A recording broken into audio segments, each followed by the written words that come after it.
Selamat siang pemirsa, kembali lagi bersama saya Halwa Saima di acara Confess News. Ibu korban pembunuhan di Denpasar, Bali histeris saat mengetahui anak bungsunya tewas di tangan para penagih utang. Sementara itu, polisi telah menangkap 6 tersangka.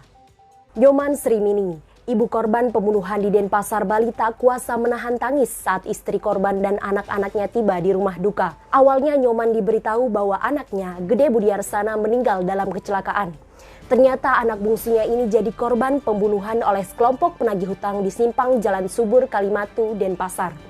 Peristiwa bermula saat korban dan kakaknya melintas di kawasan Kuta, Bali menggunakan sepeda motor Jumat kemarin.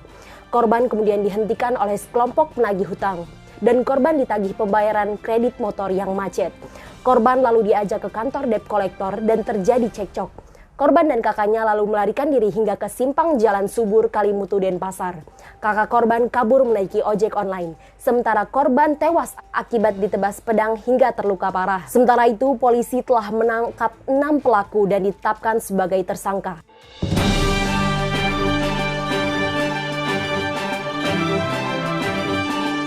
Pemirsa, diduga akibat kabel listrik terputus, seorang pengembala dan 5 ekor kerbau tewas tersengat aliran listrik.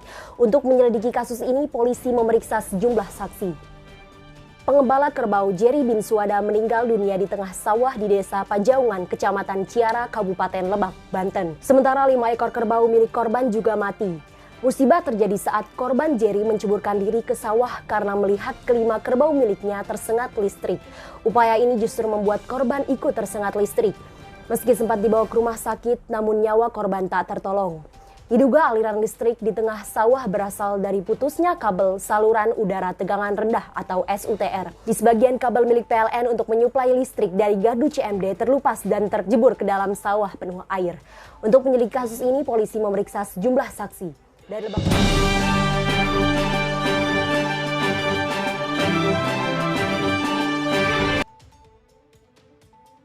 Pemirsa, Indonesia terkenal dengan sumber kopinya.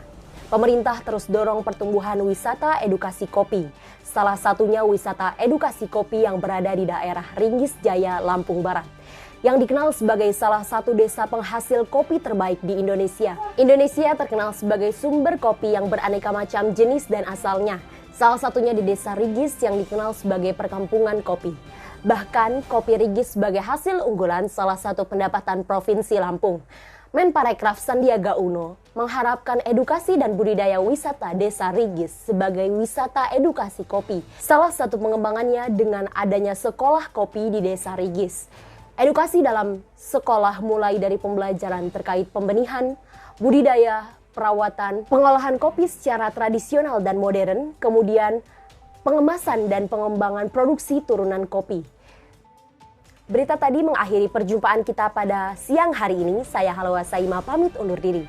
Selamat beraktivitas dan sampai jumpa.